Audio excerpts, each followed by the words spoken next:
स्वागत है इस नए YouTube चैनल में जिसका नाम है केजी क्लासेस, जहां पर कॉम्पिटिटिव और एकेडमिक दोनों की तैयारी कराई जाती है। और आज का जो लेक्चर हम लेकर आ रहे हैं, ये लेक्चर जो हमारा पहले इसका पार्ट 1 बन चुका है, उत्तराखंड के लोक उत्सव, इसी का दूसरा पार्ट आज शुरू करते हैं।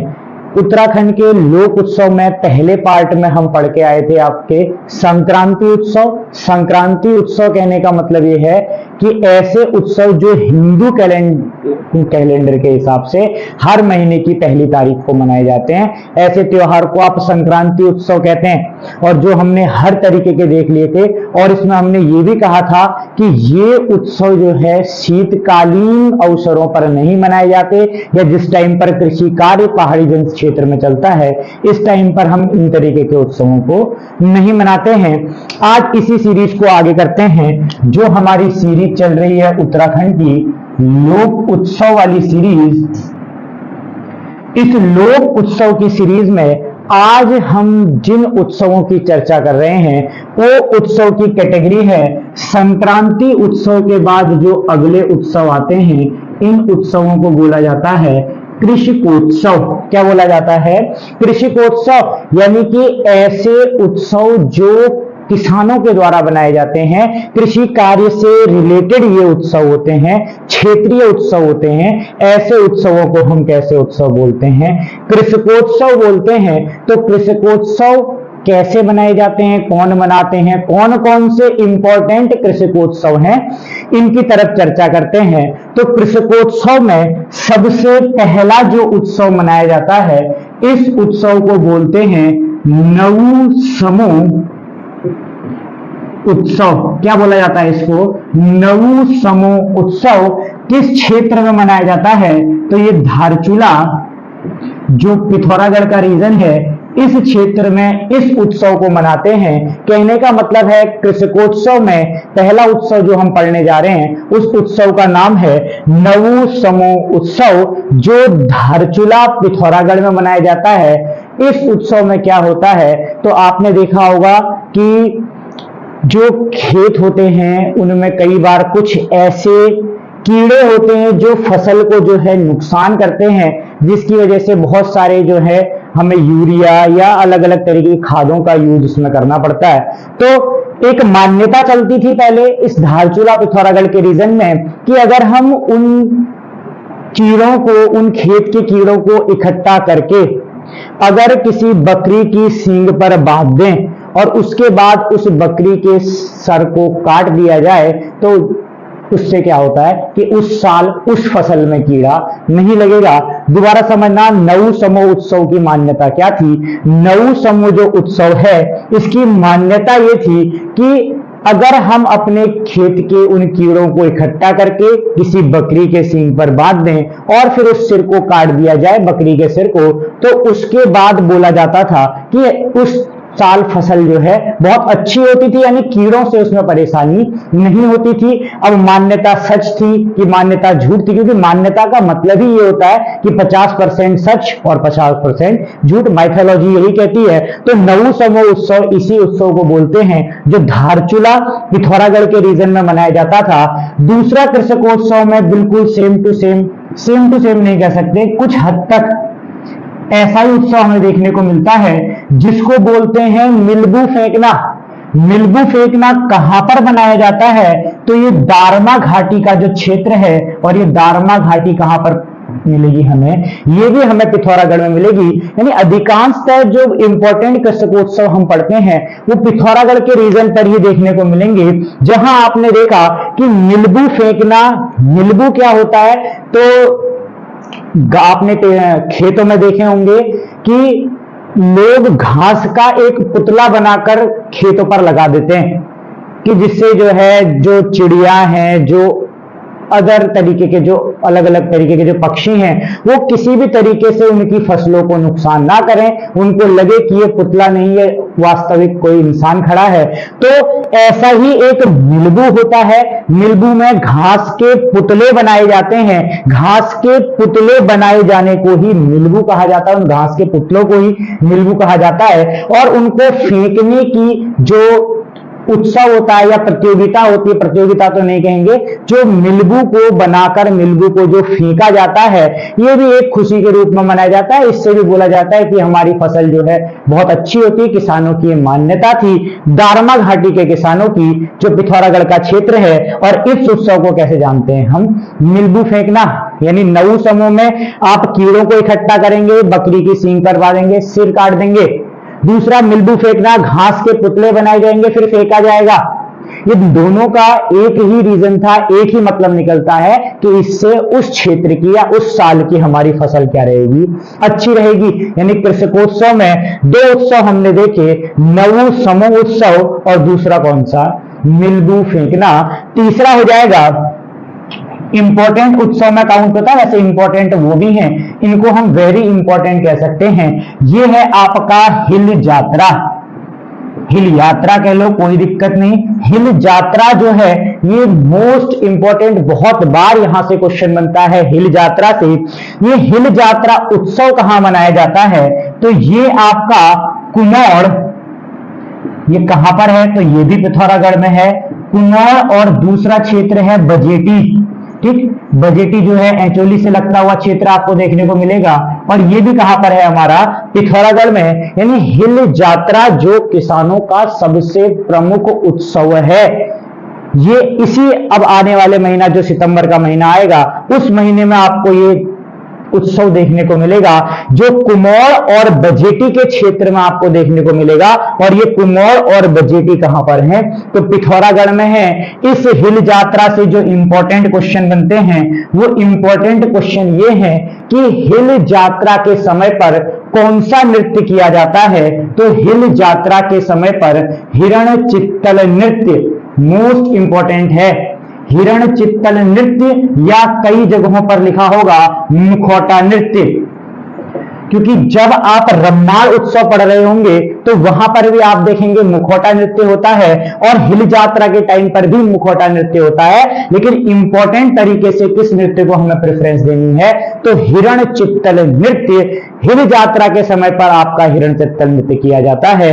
और इसमें प्रमुख आकर्षण का जो केंद्र रहता है, ये लखिया भूत को माना जाता है। यानी कि बहुत सारी मान्यताएं जो देवी देवताओं की होती हैं, एक देवता के रूप में लखिया भूत में देवता प्रकट होते हैं। कहने का मतलब यही है कि एक आस्था का केंद्र है वर्तमान समय में भी हिल यात्रा, जो कुमौड़ और बजेटी के क्षेत्र में मनाया जाता है, जिसमें हिरण चित्तल नृत्य किया जाता है। और जिसका प्रमुख आकर्षण क्या रहेगा? आपका लखिया भूत रहेगा।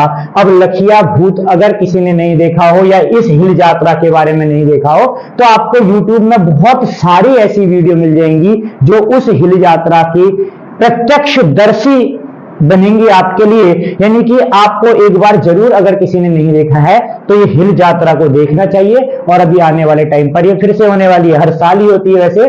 ठीक, और कौन से क्षेत्र में होती है? कुमौड़ और बजेटी। आगे बढ़ते हैं। चौथा, और ये भी पेपर के उससे इंपॉर्टेंट हमारा नृत्य रहेगा।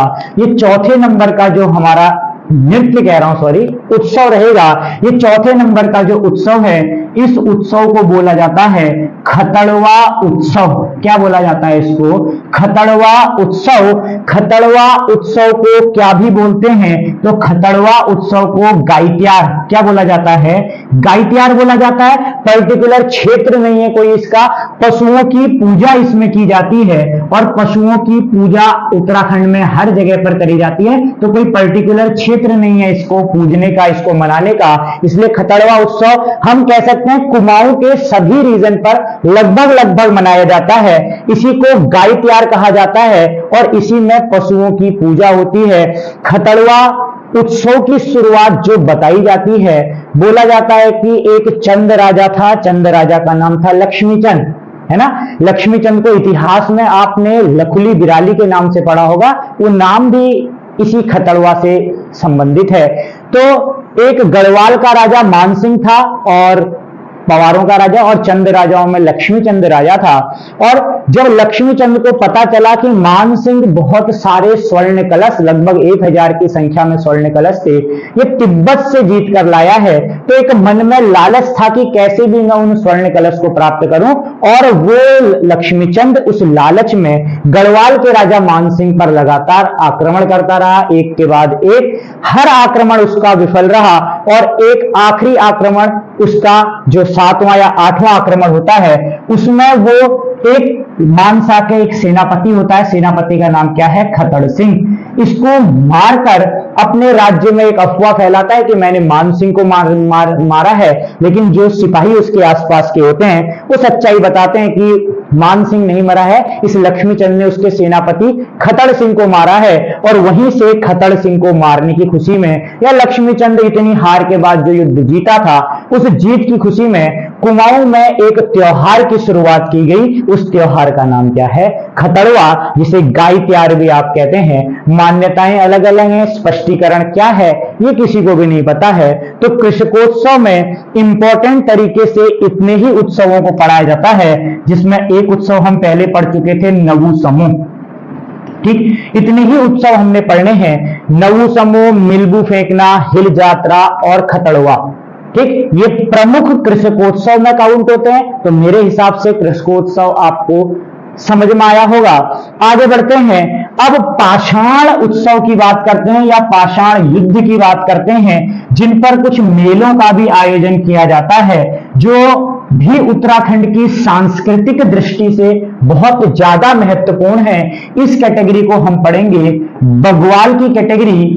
और बग्वाल यानी कि पाषाण युद्ध। वैसे बग्वाल दीपावली को भी बोला जाता है, ठीक, लेकिन रक्षाबंधन के टाइम पर आपको जो बग्वाल वर्तमान समय की दिखती है वो आपको देखने को मिल जाएगी। तो बग्वाल पाषाण युद्ध कहने का मतलब है पत्थरों से किया जाने वाला युद्ध। युद्ध क्या, एक पत्थर फेंका जाता है, लोगों के सर पर लगते हैं, खून निकाला जाता है, ठीक, यही पाषाण युद्ध है। तो पाषाण युद्ध से रिलेटेड थोड़े से इंपॉर्टेंट चीज समझना कि पाषाण युद्ध बग्वाल वाला, जो जिसको आप बग्वाल बोलते हैं, ये एक चंपावत के क्षेत्र में होता है और एक चमोली के क्षेत्र में होता था। ठीक, दोनों में अंतर है। चंपावत के क्षेत्र में होता है वर्तमान समय में, और चमोली के क्षेत्र में होता था। ठीक है, बंद कर दिया गया वैसे इसको। चंपावत में जो जगह है, जगह का नाम देवीधुरा देखने को मिलेगा, और चमोली में जो जगह है, इस जगह का नाम आदि बद्री मंदिर समूह देखने को मिलेगा। ठीक, कमेंट में आपको बताना है कि आदि बद्री मंदिर समूह में कितने मंदिर आपके आते हैं। ठीक, तो चंपावत देवीधुरा, चमोली आदि बद्री। आगे समझना, तो चंपावत देवीधुरा में जो जिस उत्सव का जो आयोजन किया जाता है उसको बोला जाता है आषाढ़ी कौथिग उत्सव, या आषाढ़ी कौथिग मेला भी इसको बोलते हैं, जिसको बग्वाल मेला वर्तमान समय में जाना जाता है। और चमोली में जो ये पाषाण युद्ध होता था, इसको नौठा कौथिग, कौथिग यानी ही मेला होता है। कौथिग का मतलब ही मेला होता है, यानी कहने का मतलब है उत्तराखंड के कल्चर में दो जगहों पर पाषाण युद्ध के प्रमाण मिलते हैं। एक आपका चंपावत देवीधुरा, जहां पर आषाढ़ी कौथिग नाम से वर्तमान समय में भी मेले का आयोजन होता है, और एक आपका चमोली आदि बद्री का क्षेत्र, जहां पर नौठा कौथिग के रूप में पहले पाषाण युद्ध किया जाता था, लेकिन वर्तमान समय में नौठा कौथिग मेले में पाषाण युद्ध का आयोजन नहीं किया जाता। क्योंकि जब ब्रिटिश कालीन जो हमारा समय चल रहा था उत्तराखंड में, जब कमिश्नरी का यहां पर रूल था, तब बहुत सारे कुप्रथाओं को, बहुत सारे इस तरह के मेलों को उन ब्रिटिश गवर्नमेंट ने बंद कर दिया था, जिसमें आपका नौठा कौथिग भी है। नौठा कौथिग में पाषाण युद्ध पर इन्होंने बैन लगा दिया था। एक दो कुछ और उत्सवों को बंद किया था। एक उत्सव का नाम है बेड़ावर्त यज्ञ।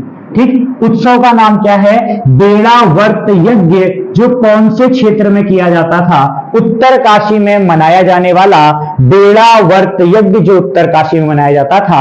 इसमें क्या होता था कि लोगों को पेड़ की एक छाल पर बैठाकर, 9 या 10 लोगों को पेड़ की एक छाल पर बैठाकर पहाड़ी के मतलब लगा लो पहाड़ के सबसे टॉप वाले स्थान से नीचे को फेंका जाता था और नीचे आने के बाद जो बच जाता था उसे अगली बार बेड़ावर्त यज्ञ के देवता के रूप में पूजा जाता था, और बाकी जिनको या जिनकी मृत्यु हो जाती है, जो मर जाते थे, उनका फिर उसमें कोई अस्तित्व नहीं रहता था। यानी कि एक तरीके से नरबलि वाला ये युद्ध था, उत्सव था बेड़ावर्त यज्ञ, जिसको उत्तर काशी में आयोजित किया जाता था। और ब्रिटिश गवर्नमेंट ने इस उत्सव पर क्या लगा दिया था, प्रतिबंध लगा दिया था। ऐसा ही एक उत्सव आपको और देखने को मिलेगा, भैरव छाप उत्सव का नाम क्या है, भैरव छाप उत्सव। इसमें एक मान्यता थी कि अगर किसी आदमी को स्वर्ग जाना है, ठीक, यानी कि अगर आपको स्वर्ग जाना है, स्वर्ग की प्राप्ति बहुत जल्दी चाहिए, आपने बहुत पाप किए हैं,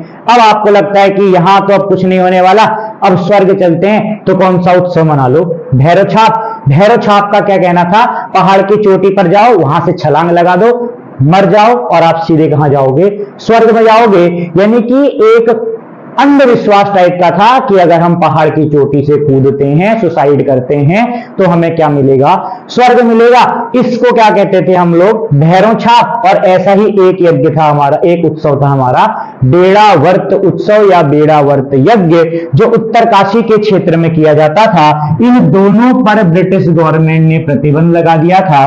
तो बगवाल में आपके दो उत्सव आपके प्रसिद्ध हैं, एक चंपावत देवीधुरा में आषाढ़ी कौतिक जो मां वाराही धाम में किया जाता है, ठीक, वर्तमान में भी होता है ये, और चमोली आदि बद्री में मनाया जाता था नौठा कौतिक मनाया जाता है, लेकिन पाषाण युद्ध इसमें नहीं किया जाता, जो पूरी तरीके से क्या हो चुका है, प्रतिबंधित हो चुका है। ठीक, आगे बढ़ते हैं, अब अगली कैटेगरी की तरफ चलते हैं, उत्सवों की। और उत्सवों की जो अगली कैटेगरी आएगी वो कैटेगरी है आपकी मनोरंजन। यानी कि देखो, उत्सव का मतलब ही मनोरंजन है, ठीक, मनोरंजन से कहने का मतलब हम उसको खेल कूद के उत्सव में भी कैटेगराइज कर सकते हैं कि खेल कूद वाले उत्सव कौन से हैं, मनोरंजनात्मक उत्सव कौन से हैं, ठीक। तो इन उत्सवों में कुछ उत्सवों को हमें पढ़ना है, जिसमें से एक इंपॉर्टेंट उत्सव है, बहुत बार पेपरों में पूछा जाता है, गिंदी कौथिग, ठीक, और एक है गिर कौथिग।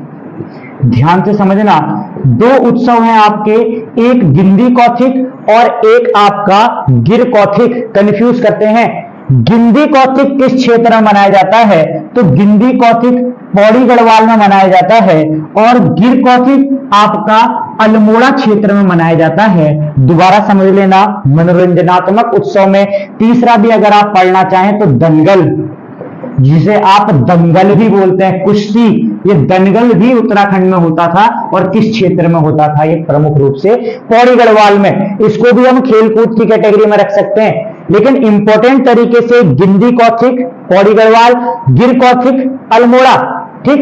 गिंदी कौथिग यानी बॉल, गिंदी और गिर का मतलब एक तरीके से है गेंद, गेंद यानी बॉल, बॉल छीनने की जो प्रतियोगिता होती है, जो मनोरंजन, जो खेलकूद बॉल छीनने से रिलेटेड किया जाता है, उसको गिंदी कौथिग, गिर कौथिग दोनों नाम से जाना जाता है। गिंदी कौथिग पौड़ी गढ़वाल में और गिर कौथिग कहां मनाया जाता है, आपका अल्मोड़ा में। क्वेश्चन आता है, गिंदी कौथिग मेला किस नदी के किनारे आयोजित होता है, तो गिंदी कौथिग मेला थल नदी के किनारे आयोजित होता है। और थल नदी कौन से जिले में है, तो थल नदी पौड़ी गढ़वाल में है। पिथौरागढ़ मत लगाना, पिथौरागढ़ में थल नदी नहीं, थल मेला लगता है। और थल मेला कब से शुरुआत हुई है इसकी, 13 अप्रैल 1940। दोबारा समझ लेना, जो गिंदी कौथिग मेला पौड़ी में लगता है, ये डाडा मंडी एक जगह है जो थल नदी के किनारे पर स्थित है, उस जगह पर पौड़ी गढ़वाल में आयोजित होता है। बॉल छीनने की एक प्रतियोगिता है। थल नदी पिथौरागढ़ नहीं लगानी है, क्योंकि पिथौरागढ़ में थल मेला है, और थल मेला 13 अप्रैल 1940, 13 अप्रैल 1919 वो दिन है जब जलियांवाला बाग हत्याकांड हुआ था, और उसी के शहीदों की श्रद्धांजलि में पिथौरागढ़ के थल इलाके में थल मेले का आयोजन किया जाता है, जिसका पहली बार आयोजन 13 अप्रैल 1940 के दिन हुआ था। और ये थल नदी है जो पौड़ी गढ़वाल में है, जिसके किनारे गिंदी कौथिग मेला आयोजित होता है। गिर कौथिग अल्मोड़ा में आयोजित होता है, सेम इस पर, बाकी इस पर कोई इतने प्रोजेक्ट हमारे नहीं है। दंगल, पौड़ी में दंगल यानी कि दंगल एक तरीके से, तो ये कुश्ती की ही एक फॉर्म है। आगे बढ़ते हैं, मेलों का जिक्र जो है फिर कभी करेंगे, मेलों पर भी एक बढ़िया सीरीज लेकर आएंगे जहां उत्तराखंड के सभी मेले बहुत अच्छे कॉन्सेप्ट के साथ आपको बताए जाएंगे, ठीक। और जो कई उत्सव हम साखी पासी हो गया, जिनको कई लोग उत्सवों पढ़ते हैं, लेकिन मैं मेलों में उनको पढ़ता हूं और पढ़ाता भी हूं, क्योंकि वो मेले में ही ठीक लगता है। इसको गेंदुआ कौथिग मेला आप बोलते हैं, साखी पासी भी इसको बोला जाता है। आखिरी कैटेगरी, इंपॉर्टेंट कैटेगरी लोक उत्सवों की, फिर इसके बाद इस लोक उत्सवों की सीरीज को कंप्लीट कर देंगे, खत्म कर देंगे। लोक उत्सवों में जो अगला उत्सव है हमारा वो है रम्माण उत्सव। वैसे तो अपने आप में रम्माण उत्सव एक चैप्टर है, लेकिन अभी हम इनको उत्सवों में ही पढ़ते हैं, थोड़ा डिटेल में इसको देख लेंगे।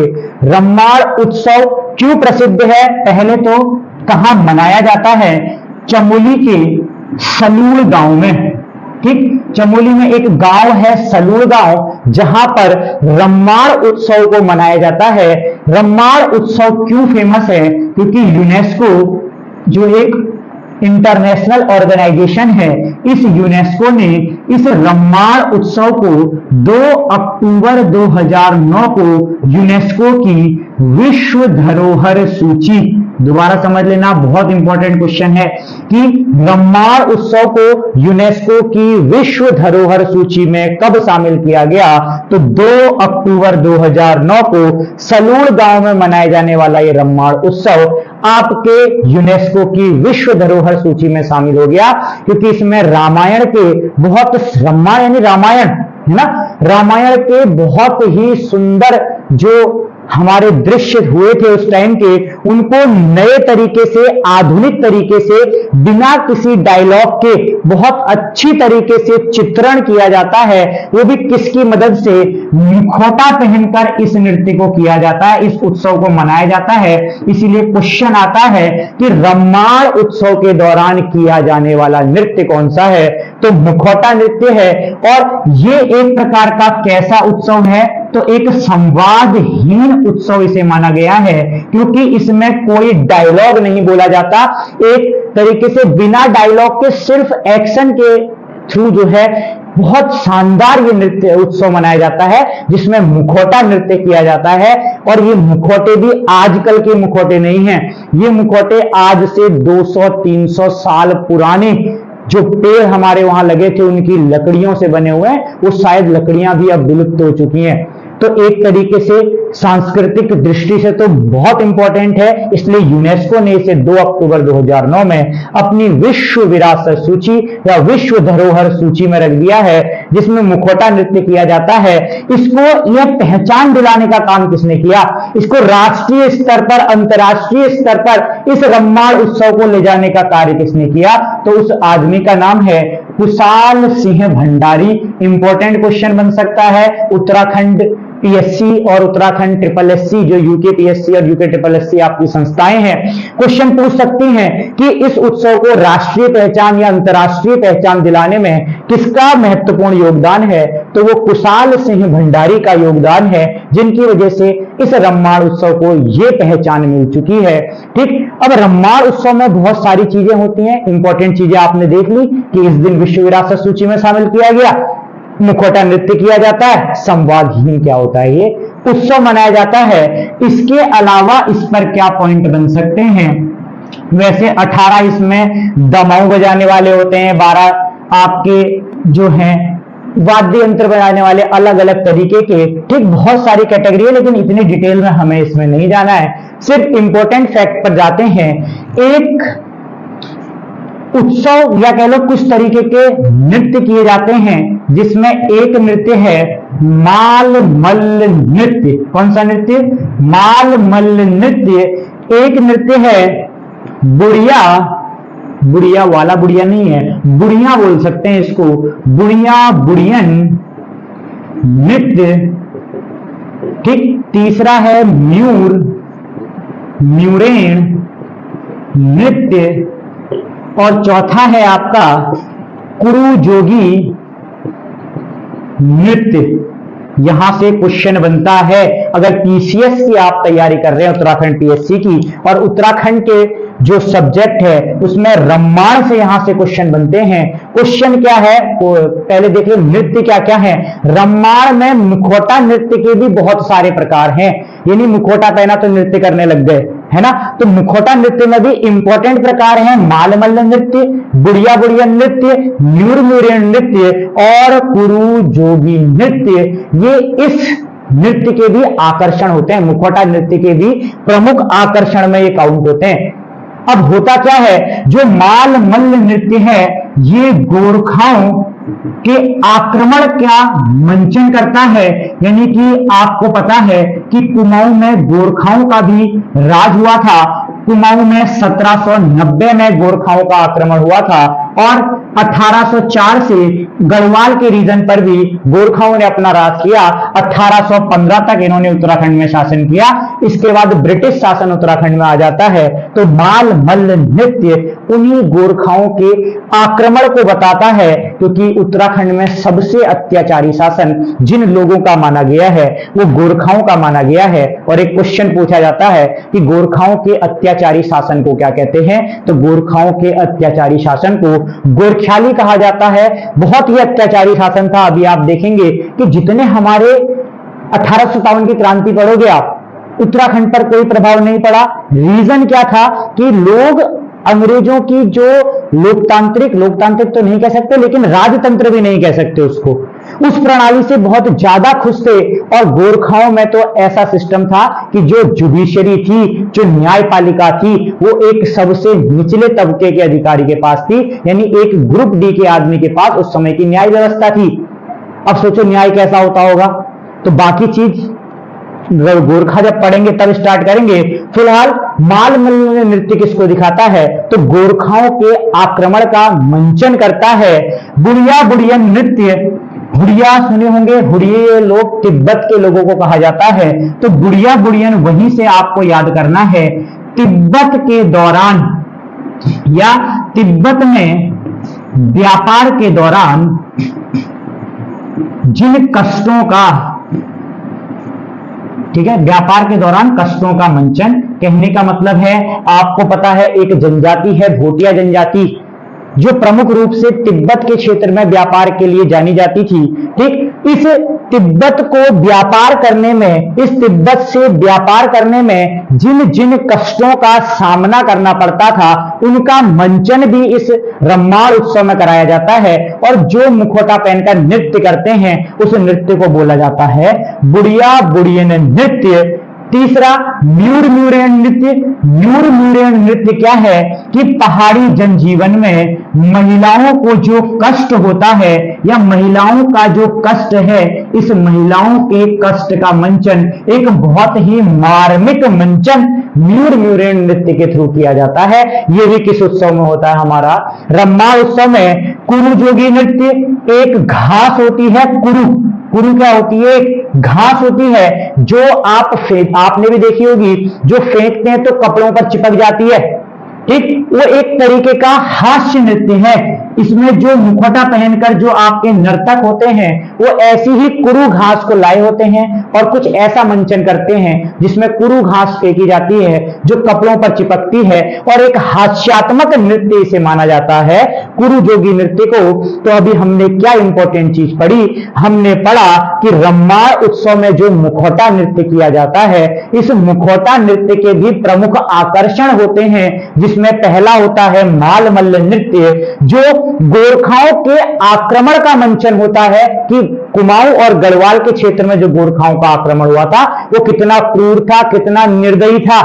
ठीक, दूसरा बुढ़िया बुढ़िया नृत्य होता है जो तिब्बत में व्यापार के दौरान लोगों को जो कठिनाइयों का सामना करना पड़ता था उसका विवरण ये करता है बिल्कुल संवादहीन तरीके से। न्यूर नृत्य क्या है, तो पहाड़ी क्षेत्र में महिलाओं को क्या कष्ट होता है, क्योंकि आपको पता है बारिश हो, धूप हो, सर्दी हो, महिलाओं को लकड़ी लाने के लिए, चारा लाने के लिए जो है जंगलों की तरफ जाना पड़ता था, जो एक बहुत ही कष्ट का विषय था। जब आप लोक गीतों को पढ़ेंगे ना तो ऐसे वन गीत जो इस कष्ट में ही गाए जाते थे उनको भी देखेंगे। कोशिश करूंगा आर्ट एंड कल्चर में अगला जो चैप्टर है वो मैं लोकगीत का ही लेकर आऊं।